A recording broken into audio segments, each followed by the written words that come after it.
Good afternoon, good evening. I'm Barry Miller, your host for the RevAmp podcast. Today, I have Alan as our guest. Alan, tell us about who you are. Thanks for having me, Barry. So I'm the Chief Revenue Officer for Tomorrow.io. We're a climate technology and climate resiliency technology company based out of Boston, Massachusetts, which is where I'm based. And I've been a CRO and involved in revenue, either as a direct rep or sales management, and into the current role for the last 20 years. Cool. And tell me a bit about the company you're working at today. Yeah, so Tomorrow.io, some of you may know that from our former name, Climacell. We're a 5-6-year-old startup, essentially, that's grown very, very quickly. We initially started out looking at how we could make weather forecasts, which is a very complex science, just more understood. I think a lot of people just think, weather's one of those things you can't control.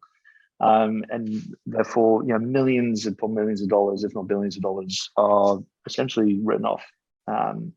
And what we're seeing is that it's all very avoidable, right? You don't have to go too far back to remember things like ERCOT here in the US, where millions were left without power. People unfortunately died, and CEO lost his job, and it was all very avoidable, right? Because they were having to make decisions on a very impactful weather situation in the moment.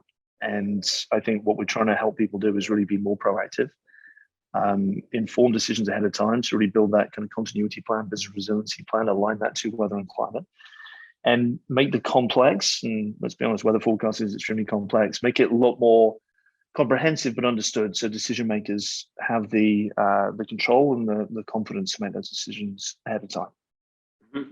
Cool, interesting. And then what was it beforehand? Hasn't weather forecasts been existing for years, if not centuries? Yeah, there's a lot of companies, and I'm sure many of you are familiar with them, the AccuWeathers, the IBMs, the DTNs. The industry has really been driven around, it's been more of a services-led industry, right? Weather data is all government fed. It's every dollar that goes into forecasting is largely coming from federal governments like the US. Some of those governments spend more on weather than others, putting satellites in the sky, radars, weather sensors, etc. So in developed markets, the US, the UK, Japan in particular, there's been enormous investment. So weather data is of a good standard, and traditional weather companies will reuse that data, deliver that in customized forecasts, and if companies have enough money, they'll allow them to kind of have access to their meteorology teams, or maybe even have a dedicated meteorologist. And it's really been a situation where the individual making a decision, whether that's operations lead or in the aviation world, it might be a dispatcher, etc. They're not meteorologists, right? But weather data is delivered as data, right? It's wind speeds in knots, and it's temperature in degrees, and humidity and percentage points. It doesn't actually mean anything. It doesn't help you answer the question. It's putting a lot of onus on that decision maker, and we're all human beings. Weather's one of these areas that has huge challenges around safety, efficiency, very costly things. And as human beings, we always take the safe answer, and invariably we're picking up the phone to a meteorologist and say, what do we do? And the big difference with what we're doing is really providing a platform that helps you make a decision, right? Based on your tolerance levels, the right way to actually make a decision. So even 4 or 5 days ahead of time, you can see whether or not you need to close the roof at Arthur Ashe Stadium for the US men's final in the tennis, or whether you need to delay trains or slow them down, whether you need to kind of transition to a different energy source from hydro to wind or to solar, etc. So these are big decisions that people need to make, and we're trying to empower those individuals, hence the tagline, take control. It's really what we're trying to do, give people that control and confidence. All right, I love that. So it's a lot more than just understanding, should I take my umbrella outside or should I put on boots? It impacts millions of dollars for businesses. It does. We have a consumer app too. So the kind of questions that you're answering there, even those are complex for people, right? You're looking at 40% chance of rain in an hour. Do you take an umbrella? Do you not? Right? It's so trying to make that kind of decision more easily understood. So even our consumer app is driven by what we call insights. So you can plug in, what you care about, right? When's the right time to go fishing, play around a golf, walk the dog, take an umbrella. We try and make that a lot easier for people to make a decision. I love that. So I'll have to download that right after this call. So love that. So you also, I think there's some recent news that maybe our guests would be interested in that I saw today in the online. You want to tell us a little bit about that? Yeah, I can't talk too much, obviously, but we're going through a very interesting kind of growth phase, and as part of that, we partnered with and so you can read all about it online and on our website, which enables us to take in additional investment. As part of that, we'll become a public company and enables us to do a lot of exciting projects and really kind of take ourselves to the next level. So certainly an exciting point in our growth. Thank you. Yeah, no, that's awesome. And I'm sure you were involved with a lot in that. I'm sure it's nice to see some of your efforts start going into fruition. I had a small part to play. So, and humbled too. So let's talk more about your product, and then I'd love to go deeper into the development of the company and your go-to-market motion. But I think before we go into your go-to-market motion, I think we have to take one step back and understand the product a little bit more. So we know there's a consumer app that might help me understand if I need to take an umbrella. And we know that you're talking to, it's hinted at that you're talking to big companies. So what are the 3 products that you guys have that you go to market with? Yeah, sure. We've already talked about the consumer app. If we look at the enterprise, which obviously we'll focus that conversation on, our enterprise customers are really accessing our data primarily either through our UI, so our platform, which, as I said, takes that what is very complex and puts into very easy understood format. It's almost like looking at a Google Calendar 4 or 5 days out. What are the decisions I probably need to make? As simple as kind of red, yellow, green in terms of level of confidence that you have in daily operations. We also have an API, right? So a lot of our enterprise customers are probably utilizing either our UI or our API. Many using both. All right, the API has all that richness, still has that same insight-driven decision-making format built into the AI, but it's powering it through an API, so it can power your existing applications. In many cases, say in the aviation world, we have direct customers like a JetBlue, like a Delta, like United, etc. But we also partner with people like Amadeus, enriching their applications as well. So that's probably the second way we go to market. And also just having a mobile app for enterprises, it's just another window into our application. So even people who are on the ground, on the move, maybe in their network operations center, they've got our UI, our dashboards running. Those individuals on the ground making decisions in the moment, they've got access to our information and that level of control and comfort wherever they might be. Cool. I love that. I love the idea that you can go enterprise, but you can also focus on consumer and the developers. They're really the 3 places: B2C, B2E, and then B2D. So that's great. Weather impacts everybody. Absolutely. Yeah.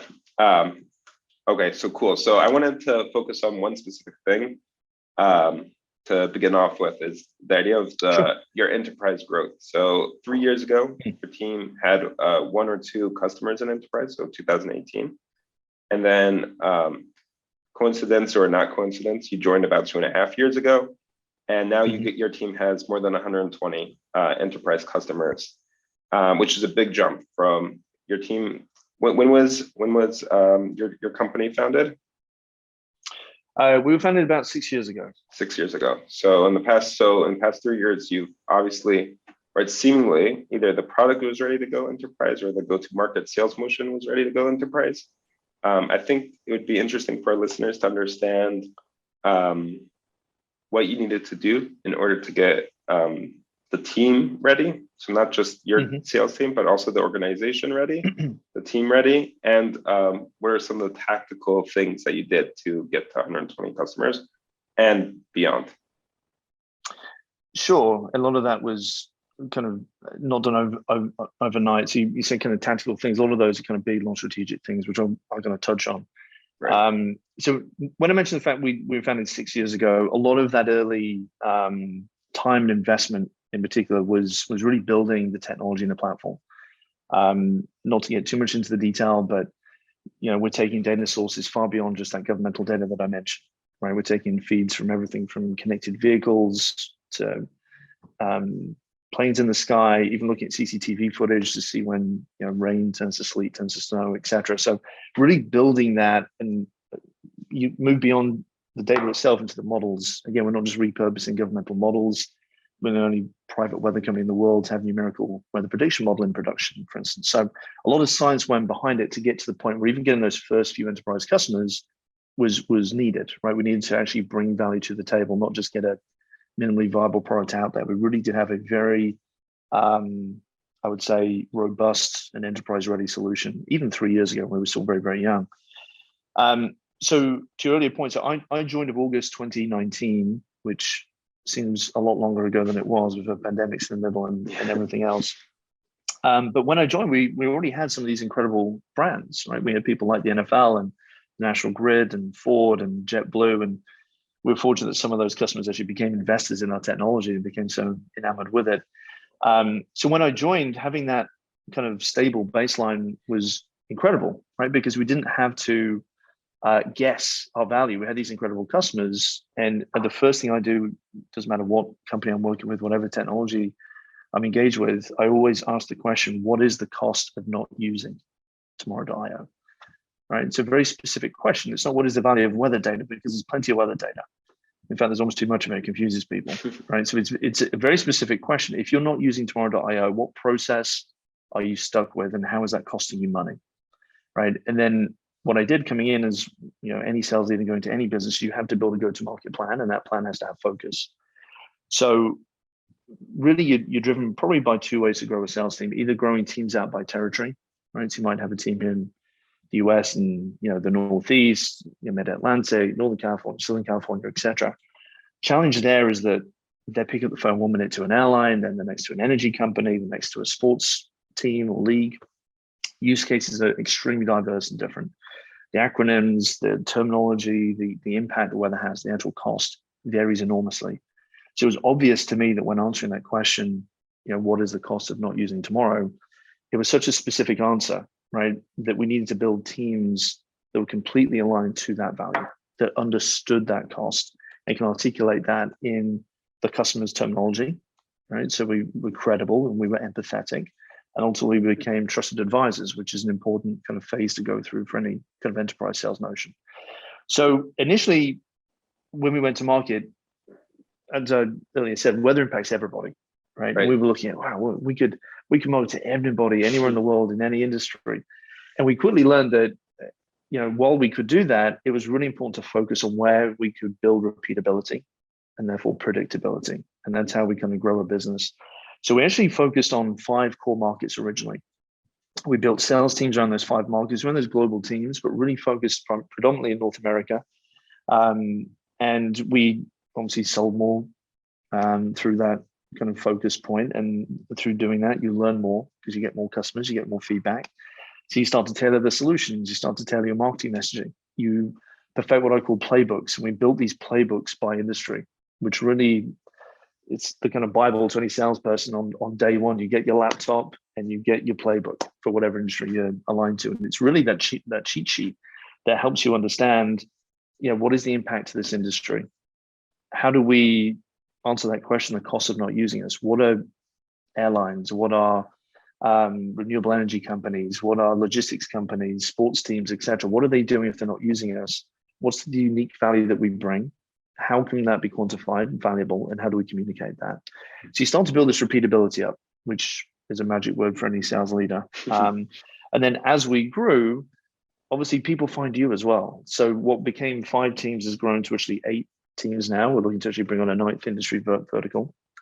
And as we transition into this next phase of growth, one of the things I've done over the last kind of 4 or 5 months is hire general managers for each one of these sales teams. And we're actually growing that beyond just being a sales team, but into cross-functional teams that just absolutely ooze that credibility. We're all talking that customer language. So that's everything from sales to account management, customer success, the solutions engineering team, product marketing teams, all aligned to that general manager who carries the ultimate number. And that makes sure we're all aligned to that same North Star. So we're breaking the overall kind of global sales number down into those kind of sub-industries, those business units. And then we all individually know kind of what we need to do to get to that number. And we're all talking the same language, which is very customer-centric throughout the process. That's awesome. Really interesting. And I'd like to deep dive into some of those questions, some follow-up questions. Sure. So one thing I think that would be interesting for listeners, it's almost 2022. If someone Hmm. wants to add another industry or line of business that, let's say they have a similar function as you, where it's different sales per different industry that they're selling to, how do you prioritize? You added three more, but how did you know which one to add first? And how did you know those were the three that were that made sense for your company? Yeah, so I'll go back to the earlier question. The first question any sales leader needs to ask is, what is the cost of not using our technology? Right. And really, in the early days, I really kind of push that question both to the founders, but to people within inside the company, to customers as well. If you weren't using us, what would be the process? How impactful is this technology? And you'll probably get snippets, right? And maybe you'll lock onto one or two things, and maybe you've got one or two customers in that space. That's certainly worth exploring. I would suggest that before building a whole business unit and team around that, actually put that to the test. Build materials, build a sales team absolutely to align to that, and see if we can get. For me, it was kind of principally at least 5 core customers in that market. All 5 customers agreed on the value that we can provide to them. There's consistency across all 5. That's where I knew there was repeatability there. So that's when I would then invest in other parts of the business. So I'd invest in more marketing support. I'd invest in maybe an SDR team to really kind of prime the pump and build pipeline. And I'd probably invest more in the sales team too, right? Maybe there's an opportunity to explore that in Latin America, which is now a cool, absolutely key market for us. Same as in APAC and Europe. So yeah, again, I can't stress enough the point to kind of focus and really hone in on one particular thing. Make sure it works repeatably, and then continue that repeatability to accelerate. The quickest way to kill any startup for me is trying to do too much way too quickly. Right. That alone is very valuable. So just to repeat, to get straight, in order to get those 5 customers, did you have a sales team already aligned to that vertical, or was that someone from the C-suite that was pitching, or someone that wasn't aligned to any vertical that was selling to them and testing that new market? Yes, in the very early days, those first customers that I mentioned, the NFLs, the National Grids, etc., that was really kind of founders kind of just through introductions, having conversations at an executive level and having them kind of really use our technology so we could understand the value of it, and those became commercial relationships, and we kind of grew our knowledge from there too. The first few sales teams that we had might cover kind of 1 or 2 industries. So for instance, our aviation team also covered logistics, right? Because we knew there was something around road logistics and rail and other things. But then as we got more customers in rail, as we got more customers in kind of the road logistics world too, that's where we branched out and built teams specifically around that. So you can certainly start more broad in terms of overall perspective, but still with a very focused use case. And then as that use case takes off and it can get even more hyper-focused, that's where you build specialism. So even in an industry like energy, which sounds like a market, it's actually probably 7 or 8 different very specific markets. Even you take renewable energy, there's hydro, there's solar, there's wind. On the utility side, you've got the traditional operations side, you've got the DSO side, that's the transmission and distribution of energy. You've got commodity trading. How much energy should we produce versus sell, trade, buy, etc. So there's a lot of complexity around that. So you might start with one person that covers all of that and really focus in on 1 or 2 key use cases across the entire vertical. And then as you really find that in hydro, that one use case is really taking off, we're picking up that, that's where I might dedicate that individual to that particular use case and that market, maybe even grow other people around it. So it's all based on success, right? There is no such thing as a risk-free decision in general, right? But I think in the sales game and as a sales leader, if you can minimize your risk as much as possible and invest where you can see success, and anything outside of that is probably tactical. You investigate it, get some early signs of success, then you double down on it. That's going to be my approach. Yeah, no, that makes a lot of sense. And I think it's definitely insightful. So thank you.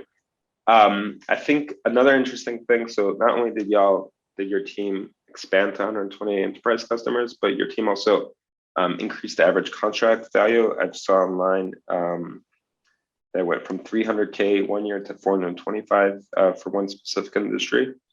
Tell me more about how your team was able to do that. Yeah, so a big part of increasing your customer base is you start to really understand and quantify the value of the solutions. And I think the biggest challenge with any startup is when you're really getting those first few customers on board, you don't necessarily know the true value of the solution, right? And I think some of those very early customers are probably grandfathered into deals that probably you wouldn't price now, knowing what you know, right? And certainly the case for us as well.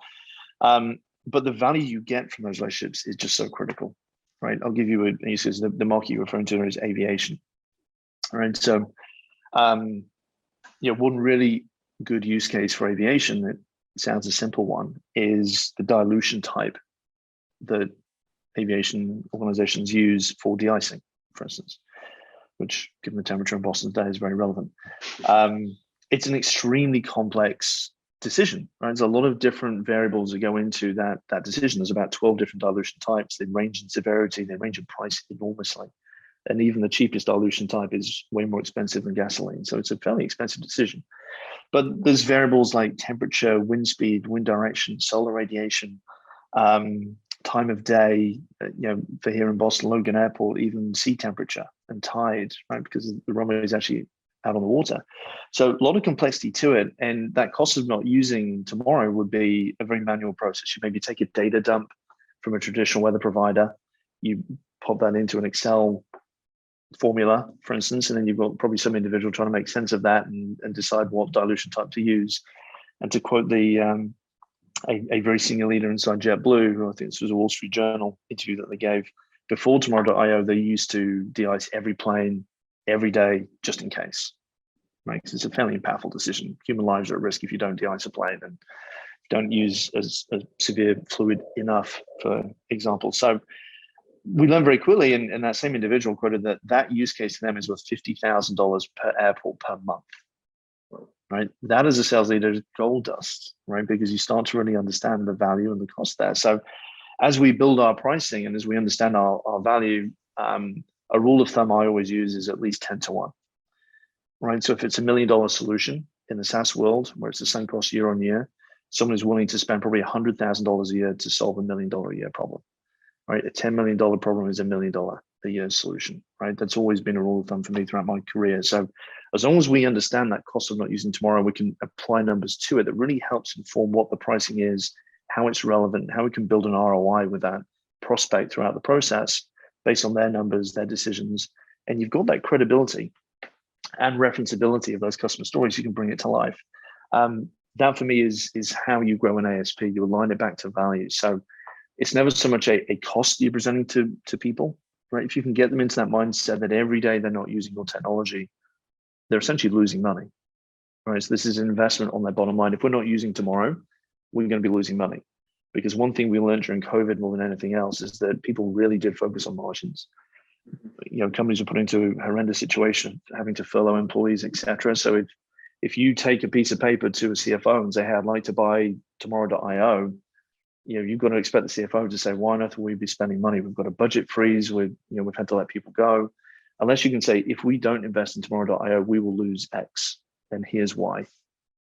Then we wouldn't have got a deal, right? We were able to grow very aggressively during COVID because we built that playbook, we built the logic, and we really empowered the sales team to understand that cost of not using us. And it's all built off customer guidance. Yeah, no, that's awesome. I think it shows, I think I was reading, I read some insights that value-based pricing is the most impactful pricing because it talks to both parties. It talks to, it's a win-win kind of deal. It's not based on seats. It's about what value am I bringing and what can I give you? And then they're like, what can I tell my manager? Or what can I tell myself? Exactly what you said. Yeah, and it really starts with the very first call. One of the key metrics that we measure here at Tomorrow is what we call discovery calls, right? We need to make sure that we're having a certain amount of discovery calls every single week. You can't manage what you don't measure, right? And we know the conversion rates from a conversion call to an opportunity to actually closing deals. For me, a lot of companies call them discovery calls, but it's really more of a pitch call, right? You're talking about your technology, right? And therefore, it's all about you. And it's really a mind shift that we need to appreciate. No one cares how great you think your technology is, right? They only care about how it can help them and their business, and maybe even them uniquely within their business. on terms of how they can save budget and really kind of be more successful. So if we can begin those early calls, really helping understand their business, becoming obviously credible by being able to talk their language and use cases and other examples from within their industry. And we've hired individuals from those industries too, so they have an existing network, years and years of wealth of kind of credible information, but really empower them to ask empathetic questions.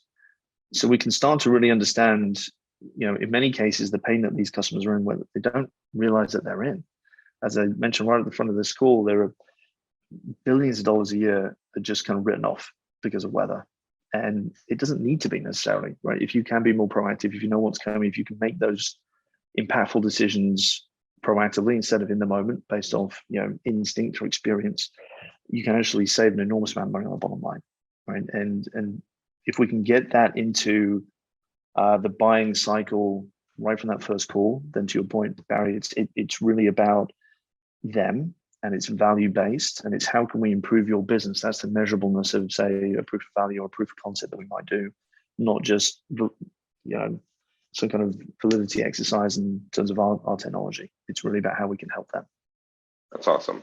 And whose role is that? It seems like it. Would that be the CROs, marketing, sales? Is that a something that the whole team does together to figure out kind of that ROI?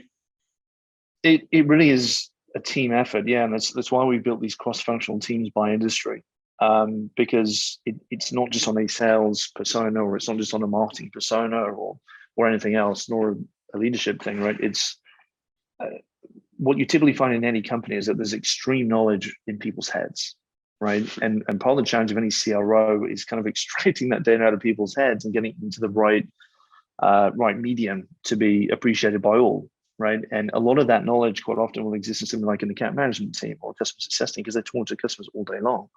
But if that's just a silo in your organization, that's where it lives. And you've got these new business reps kind of going out there into the wild jungle with machetes, just trying to find their way to a water source for the first time, perhaps.